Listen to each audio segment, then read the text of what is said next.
We are going to get into an attack by Hillary Clinton supporters saying that Shaun King is not an ally to black people. And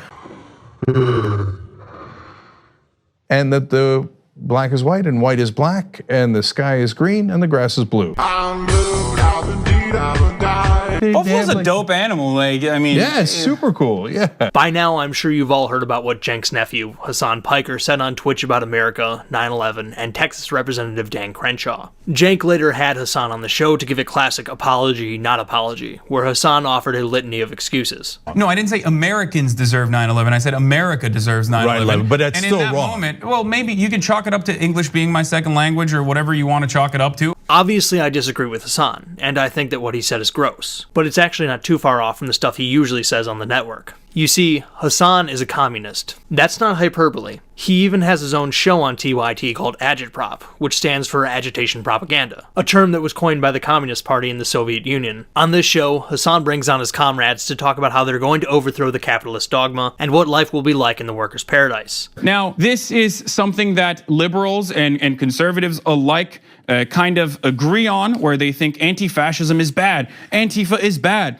I'm going to tell you right now, it's not, okay? It's not bad, it's good. Hilariously enough, half of the show is typically behind a paywall. Now, if you want to let Comrade Chad host his own show, that's fine, I guess. It's a free country, for now anyways, and no one has to watch. It's actually funny to see Hassan hosting something because he's so terrible at it. But the fact that this show exists says a lot about what the folks over at TYT are willing to tolerate. The only way that it is acceptable to disagree with them is to be further to their left. As far as they're concerned, it's perfectly fine to be a communist or a democratic socialist. Reasonable people can disagree on those things. But God forbid you go slightly to the right of them. At that point, you're a corporate sellout. They have absolutely no patience for the John Delaney's or the Michael Bennetts of the world. Hell, they think Nancy Pelosi is too far right. So why do they think this way? Well, for TYT, it all goes back to money in politics. They believe that progressive positions are popular, that politicians will win by campaigning on them, and that implementing them is the best thing we could do for this country. So why aren't all politicians progressives? Well, it's because of money in politics. If it isn't really about the popularity, and you have the polling wrong, and you have the analysis of your own home state wrong, and you have the numbers wrong, then what's your real motivation? And so now they'll find this completely out of, oh my, how could you question the fact that I've taken all these corporate donations throughout my entire career, that would influence me? All of this money that the health insurance companies and the drug companies have given me, well, I'm such an angel that would never affect me. Okay, that's what you're saying. And I think that a lot of Americans, in fact, 96% of Americans think that corporate money corrupts politics. Yes. And not in a personal way. Michael Bennett's not at all a bad guy in person, right? But in a systematic way, in a systemic way. It's systemic corruption. So when you tell me you take millions of dollars in corporate donations and that it doesn't affect you, I'm here to tell you that 96% of Americans don't believe you. And you might find that deeply uncomfortable, but that's a reality. Go look up the poll. So your arguments, unfortunately, on the facts and the statistics and the polling don't hold water. That leaves us only one other option as to why you're going in that direction. Corporations throwing around all that cash prevents us from living in the Scandinavian utopia all of us really want. Like Cenk said, it's nothing personal though. Remember when Ilhan Omar tweeted, "It's all about the Benjamins," when talking about AIPAC? Now, she wasn't being anti-Semitic. She was just talking about the pernicious influence of money in our system. Nobody's deeply offended. Deeply offended by that? By the words AIPAC? By it's all about the Benjamins in a country where money in politics is so overwhelmingly pervasive? That deeply offended you? I'm deeply offended by your offense. You see, Omar and TYT both believe that Israel is an evil, right-wing apartheid state. When they argue that politicians support Israel because money they get from AIPAC, they're not being anti-Semitic. They're merely suggesting that their detractors are sociopaths who will look the other way on human rights violations in order to get a few $1,000s in campaign donations. It's nothing personal though. What about the healthcare industry? Our current healthcare system is deeply flawed. I think everyone would agree. TYT would argue that the obvious solution is Medicare for all, and that everybody knows that. It's just that the stakeholders in our current system throw all that money around. 45,000 people die every single year because they don't have health insurance. That's unreal. That's Vietnam level deaths every single year because, hey, you weren't rich enough, your kids weren't rich enough. And so but all of those come back to, because they work for the drug companies, they work for the health insurance companies, they work for the oil companies, they work for the banks, etc. Politicians who don't support Medicare for All aren't necessarily bad people. They're just willing to accept the deaths of tens of thousands of their fellow Americans so that they can get those campaign donations. Again, it's nothing personal though. What about guns? We undeniably have a problem with gun violence in the US, but what do we do about it? Well, according to TYT, we just implement common sense gun control. Everyone knows it's a good idea. That's why we call it common sense after all. So why don't we go through with it? Well, it's because of the National Rifle Association and all that sweet, sweet cash they throw around. It's a 3-day waiting period. One of the biggest massacres in the country happened because the guy was allowed to get a gun because they couldn't do the background check in 3 days. So they just want to extend it to 10 days. They do the background check, then you get your gun, okay? It's actually tiny reform. It's actually not gonna fix much at all. It's very politically safe. That's why 88% of Americans are in favor of it. Mitch McConnell blocked it. Yeah. No waiting period. Sell more weapons, NRA, where's my check? So if you resist common sense gun control, you're not evil. You're just complicit in America's gun violence problem so that you can get campaign donations from the NRA to win re-election. Again, it's nothing personal though. This is how TYT views almost all issues. Our current campaign finance system is the lifeblood of the systemic corruption that keeps us from solving our major problems. This is why, as a network, they've committed themselves to the effort of getting money out of politics. They want to end direct contributions to campaigns, they want to put an end to lobbying, and they want to put an end to independent expenditures. They view this last one as probably the most important one. There are currently limits on how much an individual can donate to a campaign, after all, but there are no limits on independent expenditures. I mean, that's literally what we're doing. We're giving money to politicians. That used to be called a bribe. And now but like if you're a person, you have a cap, you can only do 5,400, including the primaries, etc. But if you want to do independent expenditures, there's no limits. There used to be, but after the 2010 Citizens United Supreme Court decision, all caps on independent expenditures were lifted. This is why Cenk Uygur started his own political action committee, Wolfpack. He wants to lobby state politicians to vote to hold a constitutional convention, to craft an amendment that will overturn the Citizens United decision. In furtherance of this effort, last month, TYT started raising money so that Wolfpack can release a movie promoting their agenda. All that's gonna get done is what is the will of the corporate donors. And a lot of people don't see a way out and they don't see hope. So that's where Wolfpack comes into play, because they actually do have a roadmap to hope, literally. And what they wanna do now is they wanna show it to you guys. So in order to do that, they gotta put together a short movie. And this is the most hilarious bit of irony at Cenk's expense. Do you know what the Citizens United case was about? Well, the organization Citizens United challenged a Federal Elections Commission violation they were hit with. What FEC regulation did they violate? Did they bribe a politician? Did they give donations without disclosing them? Were they spending money that originally came from a foreign government? No. Citizens United got in trouble for showing a movie. That's right, Hillary the Movie was a 2008 political documentary produced by the nonprofit organization. The movie was offered as an on-demand video on cable before the 2008 Democratic primaries, and therefore was considered electioneering, and the money that was spent on the film qualified as an independent expenditure. According to the Bipartisan Campaign Reform Act, or McCain-Feingold, a corporation, including a nonprofit corporation, cannot advocate for or against a candidate running for office 30 days prior to a primary election or 60 days prior to a general election. So, under this law, a group of people needed the government's permission regarding whether or not they could show a film critical of Hillary Clinton. That's the law that the Citizens United case nullified, and Citizens United is the case that the Young Turks are actively trying to overturn. I'm guessing most of you didn't know those details. Most people don't. It's one of the most misunderstood things in all of American politics. Most people think that this court decision established that money is speech and that corporations are people. Amazingly enough, those two specific phrases that everyone associates with the case never actually appear in either the decision or the dissent. Second of all, neither the concept of corporate personhood nor the connection between money and speech were ever disputed. As constitutional attorney and civil libertarian Glenn Greenwald writes in his partial defense of Citizens United, most commenters, though not all, grounded their opposition to the Supreme Court's ruling in two rather absolute principles. One, corporations are not persons and therefore have no First Amendment/free speech rights, and or two, money is not speech, and therefore restrictions on how money is spent cannot violate the First Amendment's free speech clause. What makes those arguments so bizarre is that none of the 9 justices, including the 4 dissenting justices, argued either of those propositions or believe them. To the contrary, All 9 justices, including the 4 in the dissent, agreed that corporations do have First Amendment rights and that restricting how money can be spent in pursuit of political advocacy does trigger First Amendment protections. As Justice Stevens, who wrote the dissent, says, "Of course, speech does not fall entirely outside of the protection of the First Amendment merely because it comes from a corporation, and no one suggests the contrary." Justice Stevens also wrote that, even though the expenditures at issue were subject to First Amendment scrutiny, these restrictions on these expenditures were justified by compelling state interest. In other words, Stevens believes that spending money on speech is covered under the First Amendment. Congress just has an interest in regulating it in some situations. You see, the legal concept of corporate personhood goes back over 200 years. Remember, a corporation, legally speaking, is just a group of people.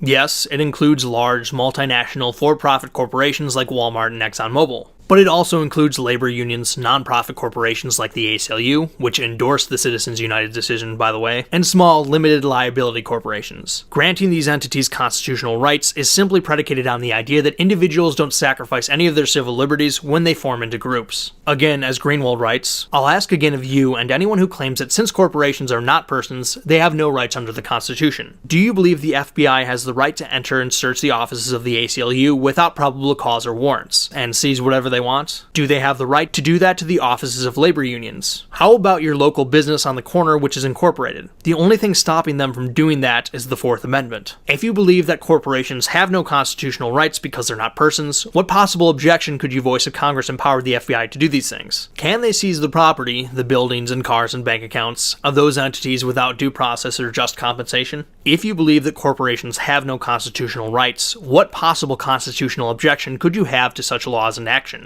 I would add, if corporations don't have constitutional rights, then what is stopping the FBI from doing any of these things to TYT, which, after all, is a corporation? Now, to the point of money and speech. This is just the idea that engaging in speech in any meaningful way, i.e. anything more sophisticated than standing on the street corner and yelling, costs money. Therefore, regulations on the money somebody can spend on speaking is regulating speech by proxy. Think about it. Printing a newspaper costs money. Hosting an online news show costs money. Placing a television ad costs money. Running this YouTube channel costs money, and so on and so forth. Regulating the amount of money someone can spend, where they can get that money, when they can spend it, where they can spend it, etc., undoubtedly jeopardizes the speech itself. All 9 justices of the Supreme Court at the time agreed. This actually goes back to the 1970s Supreme Court case Buckley v. Vallejo, where the majority ruled that limits on expenditures are necessarily at odds with the First Amendment because restrictions on spending for political communication necessarily reduces the quantity of that expression. The funny thing is, the folks over at TYT acknowledge that this is actually part of the point of their campaign finance efforts. And when money is speech, that means that the more money you have, the more speech you have. And if corporations are people who have a lot more money than you and I, that means that corporations have a lot more speech than the rest of us. They think that it's unfair that some candidates can purchase more advertisements than others, and that needs to be corrected. In Citizens United, the dissenting justices never said that money isn't speech. What they did argue is that Congress had a compelling state interest in regulating it on the grounds of preventing corruption. So, does this money in the system cause corruption? Well, that's not really relevant to the question at hand. As Greenwald explains, critics emphasize that the court's ruling will produce very bad outcomes. Primarily that it will severely exacerbate the problem of corporate influence in our democracy. Even if that is true, it's not really relevant. Either the First Amendment allows these speech restrictions or it doesn't. In general, a law that violates the Constitution can't be upheld because the law produces good outcomes, or because its invalidation would produce bad outcomes. Greenwald thinks that America is too far gone in terms of corporate control of politics. Personally, I think it's a very overrated problem, but it is a problem. And our current campaign finance regime contributes to that problem. But that's not relevant to the speech question. We also have racism in this country, and that's a problem too. Allowing the KKK to hold one of their stupid rallies contributes to that problem. That doesn't mean they don't have the right to hold it. Invoking the state interest isn't really persuasive either. Virtually anything can be justified by that rationale, and that argument has been used to curtail civil liberties in other contexts. So when people talk about limiting independent expenditures, they're actually talking about limiting your ability to engage in political advocacy. Again, the folks over at TYT actually know this. Look at what Cenk said after TYT bought ads against Ted Cruz's 2018 Senate campaign. Oh, by the way, you might be wondering, wait, isn't the Young Turks a company? Are companies allowed to do that? Yes. You know why? Citizens United. Whoa, hey, wait a minute. Is that fair? No, it's not fair. It's a terrible, terrible ruling. One of the worst rulings in Supreme Court history. Ted Cruz and the other Republicans better hurry up and fix it. Otherwise, we can run ads too. game on. So corporations would no longer be able to purchase political advertisement if TYT gets their way. But it might actually be worse than that. Let me explain. TYT seeks to eliminate all independent expenditures. What exactly is an independent expenditure? According to the FEC's website, an independent expenditure is an expenditure for a communication, such as a website, newspaper, TV, or direct mail advertisement, that expressly advocates the election or defeat of a clearly identified candidate, and is not made in consultation or cooperation with or at the request or suggestion of a candidate, candidate's committee, party committee, or their agents. Understand, when Cenk talks about private interests bribing politicians, he's mostly talking about this. For example, listen to Cenk talk about the NRA's electioneering. You know how much the NRA gave the Republican Party in the 2016 election cycle? $50 million. No one in the country thinks it's anything but a bribe. Where does he get that $50 million number? Well, when we go to OpenSecrets.org, we see that the NRA gave just over $1 million in campaign donations, and they only spent slightly more than that on lobbying efforts. Where they spent most of their money, or bribes according to Cenk, was in outside spending, which includes independent expenditures. Yes, this is money spent on advertising, but that's just run-of-the-mill electioneering. And here's the thing they don't get about the NRA's campaign ads. They're only as good as the reputation of the organization itself. One of the things the NRA does is score various votes that candidates make and gives them a letter grade based on that. A large amount of the $54 million they spend is devoted to distributing this information. And the thing is, the information is value neutral. We've all heard Republican politicians boast in their own ads about their good marks from the NRA. At the same time, we've heard the opposite too. Multiple Democratic presidential candidates, including Bernie Sanders, have boasted about how the NRA views them as a threat because of their bad score. Virtually every campaign that I have been in where the NRA and the gun folks have had a position, they voted and supported, opposed me. In fact, I have about a D- record from the NRA. The difference here is obvious. Those who are pro-gun will likely be receptive to an NRA endorsement, while those who are pro-gun control will have the opposite view. I actually know people who are very pro-Second Amendment who don't care for the NRA for various reasons. For these people, the endorsement carries very little weight as well. So the money the NRA has spent on campaign ads is not bribery, nor is it undemocratic. Quite the opposite. Most of what they spend money on is relaying information to the body politic, and the voters do the rest. Fundamentally, it's no different than when an organization like the Sunrise Movement endorses politicians, which they've done, including a number of Justice Democrats. All they're doing is communicating to voters who they think the best candidates are, based on their ideological perspective. How is that not bribery by TYT logic? The reason why Cenk and company rail against groups like the NRA, and not against groups like the Sunrise Movement, is because they share the goals of the latter and they think the former is tricking people to some nefarious end. Mitch McConnell and a lot of the Republicans trick their voters with money. What does the money do? They get the money from the NRA and then they run ads. They overwhelm sometimes Democrats in their races with ads. In other words, Cenk's real beef is that he doesn't like the politics of these organizations, and he's bitter that they're more successful than progressive groups. He wants to stop them from advertising, because he thinks that voters don't know what's in their best interests and will continually be fooled by TV ads. But aren't these outside organizations trying to influence the process? Yes, that's exactly the point. They're not doing that by bribing politicians, though. They're doing it by persuading voters to take political action for or against a given politician. The funny thing is, this is absolutely no different than the electioneering that TYT is engaged in. Remember the progressive pledge that TYT issued to Democratic candidates? They said outright that the point of this was to impact the race. If it does work, we could change politics in America. The Young Turks regularly support and electioneer on behalf of politicians from the Justice Democrats. In fact, there's arguably a stronger link between TYT and the Justice Democrats than there is between other politicians and the outside groups that support them.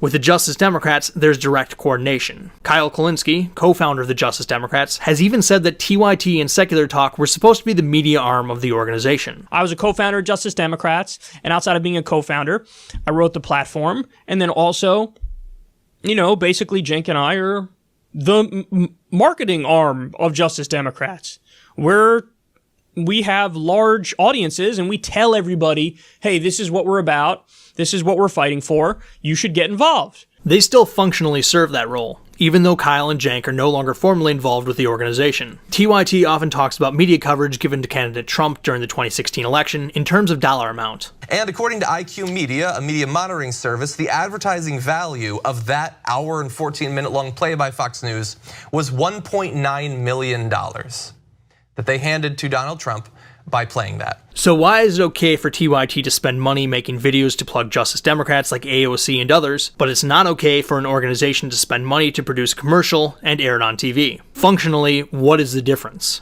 There is none. The videos TYT makes plugging Bernie Sanders or Justice Democrat politicians are functionally just campaign ads. The only difference is that TYT agrees with the politics of Justice Democrats, while they mostly disagree with the politics of politicians who are supported by outside organizations. This was a point made by Ben Shapiro in his debate with Cenk. As far as the idea that all money should be out of politics, here is the problem.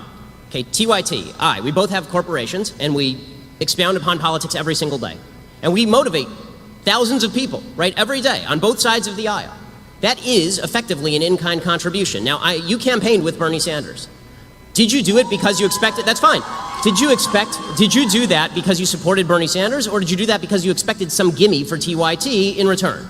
I assume you did it because you supported Bernie Sanders, right? Yes. So, okay, so the point that I am making is to attribute to everyone else bad intent when it comes to political spending in politics, but to yourself it's totally fine. And when it comes to other media entities that give in-kind contributions on a regular basis through their coverage, this is when the New York Times, which is biased to the left, spends an inordinate amount of time and money reporting on Mitt Romney's idiotic stories about how he was in high school and cutting a gay kid's hair in 1932.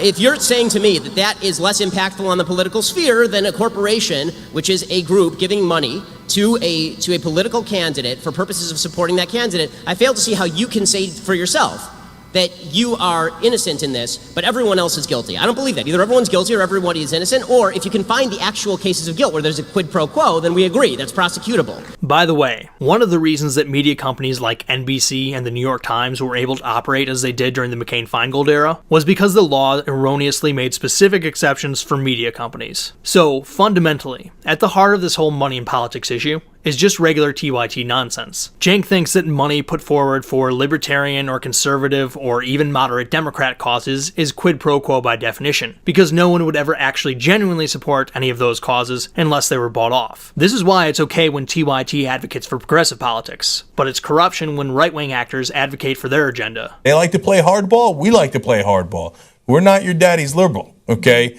And so now in their case, I think they're doing it for a bad cause, and I think they're doing it for profit. In our case, we're doing it for the exact opposite, to remove the profit motive from politics. Just look at what they said when David Koch died. One of the things they're doing is feeding into the propaganda that the Koch brothers have some sort of philosophical libertarian principles and that that's what's driving them.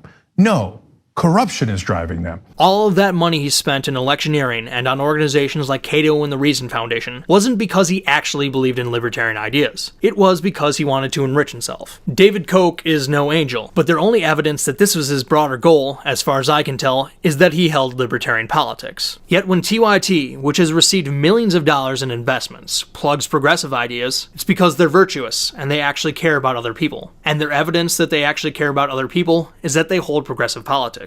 Progressives, unlike conservatives, care about other people. There are no legitimate disagreements with people to their right. Media that is supporting progressives is just part of democracy. Media that supports non-progressives is propaganda. Progressives are good, and anyone to their right is evil. And they go from victim to victim to victim because they are the bad guys of history. They are.